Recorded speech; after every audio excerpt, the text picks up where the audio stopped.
घरात सारखे त्रास देता काय? खाली या, आता एका एकाला खाऊनच टाकते. आत्या परत नाही ना ग त्रास देणार, चूक झाली आमची. चुकीला माफी नाही. आत्या तुझी खूप भीती वाटती ग.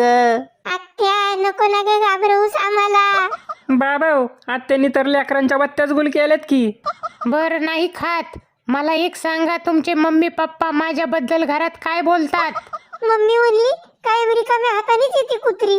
कधी रुपयाचं चॉकलेट आणायचं माहिती नाही माझ्या लेकरांना. अजून काय म्हंटली तुमची मम्मी? मम्मी म्हणली कुत्री हिश्श्यासाठीच आली असेल घरी राहायला. तुमच्या पप्पांना सांगा आत्याचा हिस्सा देऊन टाकायला.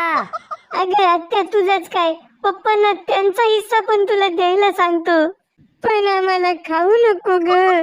बाया, बघितलं काही आत्याबाई शेवटी कशी मूळ मुद्द्यावर आली.